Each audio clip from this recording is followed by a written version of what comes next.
morning. This is Connie Swain, the connector, connecting you with the knowledge you need. Today we're going to talk about the process of buying a home. Unless you're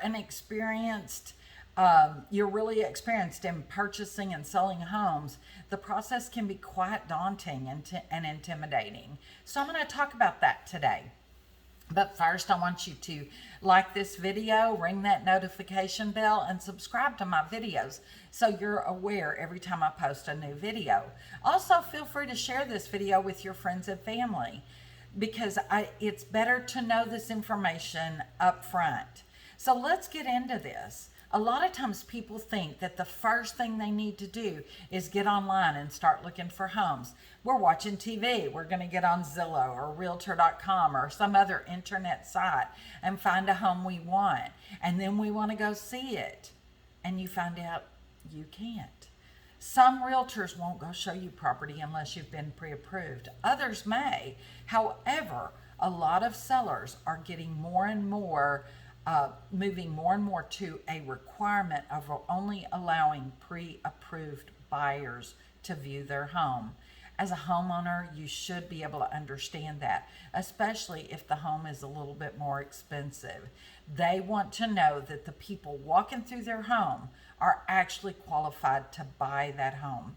So it's really important that the first thing you do is find a lender.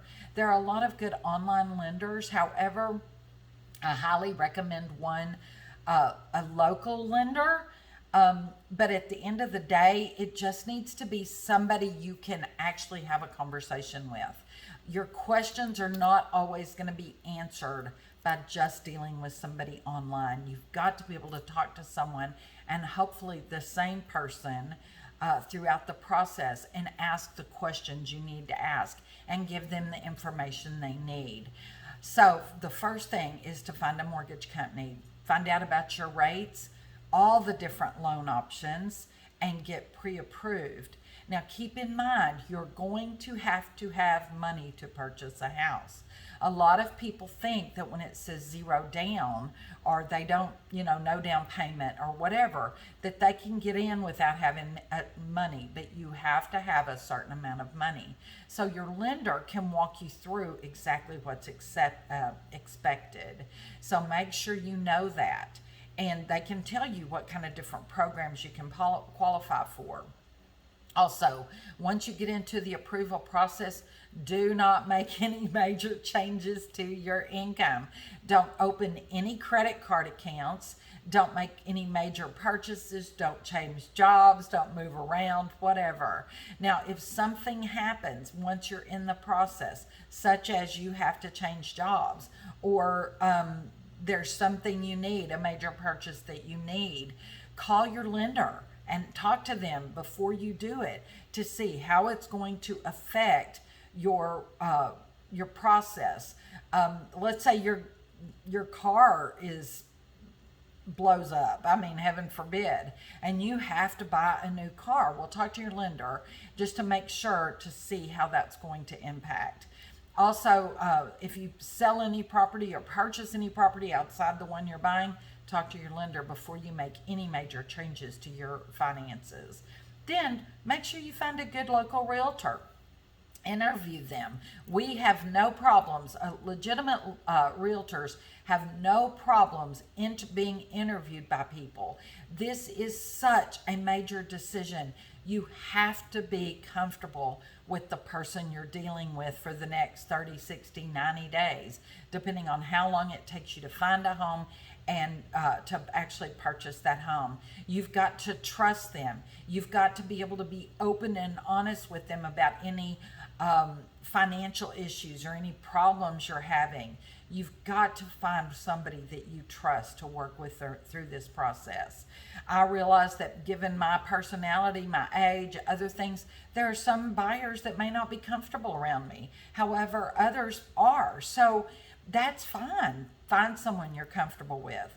Also, when you're talking to them, make a list of your needs and your wants. Keep them separate, because you've got to be able to have some give and take there. You may think you need a fourth bedroom for an office. However, your realtor may be able to find you a house that has an alternative. It might even have like a she shed, or a man cave or something in a barn that is air conditioned and perfectly comfortable.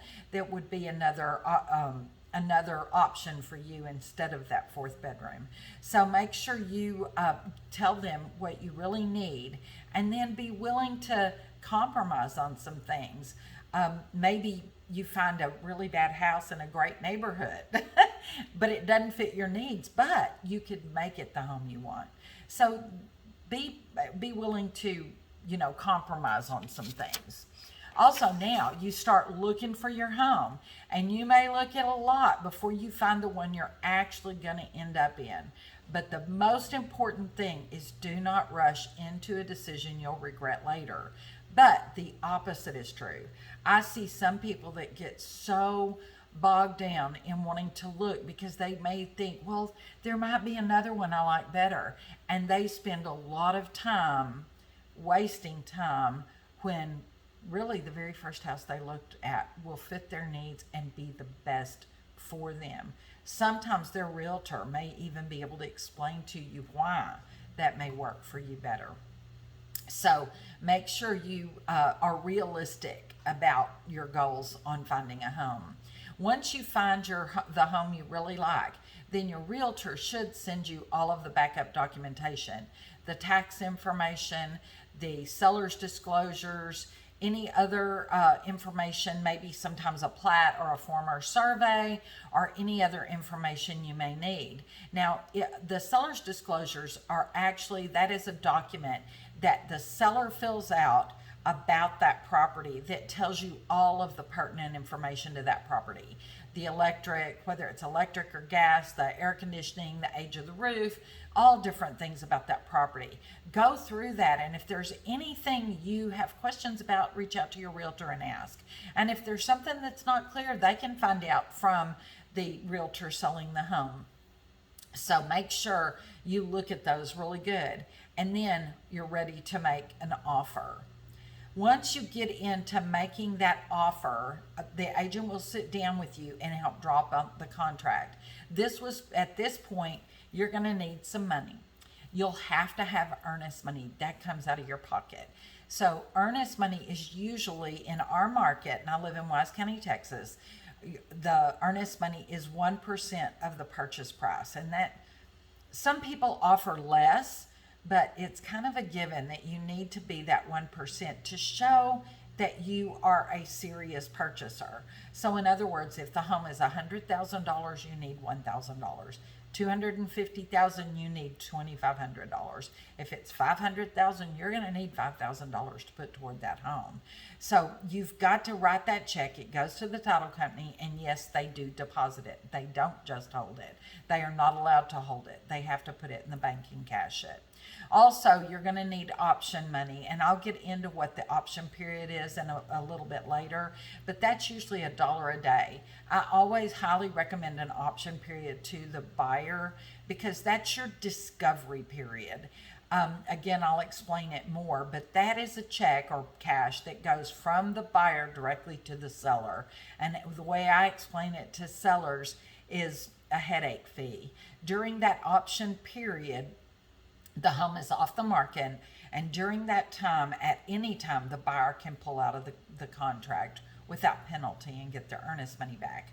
So because the home is off the market, this money is kind of a compensation for that inconvenience. So that's, you'll have to have 2 checks or 2 wire transfers, or whatever you want to call it, but one for the earnest money and one for the option money. Once you get that all together, then the your realtor will send the offer to the listing agent, and they will begin the negotiations. When the offer is submitted to the seller by the seller's agent, that seller has two choices or 3 choices. They can accept it as is, they can reject it, or they can negotiate. and we'll go back and forth. Sometimes you'll go back and forth in negotiations. But if your realtor gives what is called a solid offer, which is basically list price or very close to it, with the buyer set paying normal closing costs, seller paying normal closing costs, then usually it's accepted, unless you're in a market where you may end up having to go above asking because there's multiple offers. Once negotiations are complete, then it's considered a contract. Once everybody's signed and initialed everything, the last agent that has that contract executes it with a date, the date that it's finalized, and that then goes to the title company, and the money, the option money, is given to the seller, and the earnest money goes to the title company. Once the contract is executed, there's only 3 days to get that done, the monies. And so it's very important that you have it ready ahead of time. So during the option and inspection period, I want to get into this just a little bit. So what you'll do is you'll hire a inspector. This inspector goes in and inspects everything. They look at the plumbing, they look at the roof, they look at the infrastructure, the electrical, they look at everything. And they will write down every single thing that's right and wrong with that property. And sometimes the report can be very intimidating. Once the inspector is done, then usually he asks for the buyers to meet him at the home after he's done the inspection. He doesn't really want you there during the inspection because you can obviously get in his way, asking questions and delay the process. So you'll meet with him, he'll go over it with you. And I usually tell my buyers to ask him one question. Sometimes I go to the inspection, sometimes I can't. But I always ask him, him or her, sometimes there are women inspectors. I ask them, would you let your daughter live in this home? Because that's really telling. Sometimes you get this list of all these things and you feel like the house is going to fall down around you. And that's not true. Most of the things can be repaired fairly easily. And so you ask them that. And then once you have a good feeling and you feel like everything's good, you can move forward. Then you take that inspection period and it goes back to you, to your agent as well. And y'all look at it and see what needs to happen next. If there are major problems, and this is where the option period really is important. If there are major problems identified, you can call that agent and say, don't want it, don't want this house. Agent can say, fine, do a termination of contract, you can get your earnest money back. However, if you still love the house and there's nothing major, and your agent can do a couple of things. You can either choose to accept the home as is, and if you've gotten a really good low price on that home, you may want to do that. Or you can negotiate repairs and ask the seller to do the repairs. If it's a VA or FHA, the seller will need to do, most of those are the big repairs. And your agent will walk you through that. Or a lot of times, depending on my seller, I may just ask for a reduction, or depending on the seller, I may just ask for a reduction in price. So for instance, if there's some sheetrock damage that can be fixed for like $2,000, I may just ask that the home price be reduced by $2,000. So you've got 3 options there. So your agent, the buyer's agent, will talk to the seller's agent and negotiate those repairs. And once it's all agreed on, then there is a form signed by everybody, and the contract, the offer is therefore considered actually in contract, and it has to be done. All of this has to be negotiated and signed off on by 5 p.m. on the last day of the option period. So if you have 10 days, the clock starts ticking the day after you executed the contract. You have 10 days to get the inspection done and to get this negotiation all completed. Then once you do that, of course, that information, the agents will send it to the title company, and the lender will order a survey if need be, and the appraisal if need be. So you're in full contract. You're not getting out of this unless, again, there's a major problem. So the survey will get ordered, the appraisal will get ordered, and you'll move forward into the contract. And then by this time, your lender's already trying to get you to make sure they've usually already asked for all your detailed information. They want your check stub or your W-2 W-2s from your employer. They want your the tax information or your tax information that you filed for the previous years, the IRS forms. They want those. They want proof if you've got other proof of income. They're just going to ask you for a myriad of information, and you've got to get it to them quickly so that the lender can make sure you get approved. Now keep in mind, the lender approves, there's two aspects of the approval. They're approving you and your ability to pay for that house, but they're also approving their willingness to loan on the home you're purchasing. So that's why they get the appraisal. They don't want to see the inspection, but they get the appraisal and the survey because they want to make sure everything's okay and they can lend on that home. That way, if you do default on the loan, they can resell it. So there's two aspects of the approval. Now you're getting down to the point where you've got to prepare for closing. You start lining up your homeowner's insurance. Find out about the utilities. Find out what you're going to need to get them transferred over, and close down on the home you currently own. And finally, at that point, your realtor will start scheduling the closing date and closing time. So what happens is, when it starts to get close to time to actually close, the lender will send to the title company what's called cleared to close. Cleared to close. So it's the final documents, and they will outline all the costs and everything that are in line with this. Your agent will be the first one to see the closing statement, and that is a document that lays out the purchase price of the home, your loan amount, and all the monies you're going to owe at closing. It's also going to give you credit for that earnest money and the option money. So you, at that point, once she goes through or he goes through, the agent goes through and make sure that the closing statement matches up to the contract and the costs in the contract, then they will send it to you and you'll know how much to bring to closing. And you have to bring a cashier's check. They won't accept personal checks, but your realtor can help you with that. Or you can wire the money to closing. So here's the day you're closing. Keep in mind, once you close, you cannot get the keys to that property. Like, you can't go sign your papers and just go to the house. You cannot get the keys to that property until the lender funds. So what happens is the buyers come in, sign, give their money. Sellers come in, sign all the paperwork, and then everybody goes their separate way. The title company sends all the documentation to the lender, and the lender says, yes, you can pay the money, or no, we need one more document, or we need one more thing signed. So once the money is transferred to the seller, or once the title company gets the clear to fund to the seller, then you can get the keys and move into the house.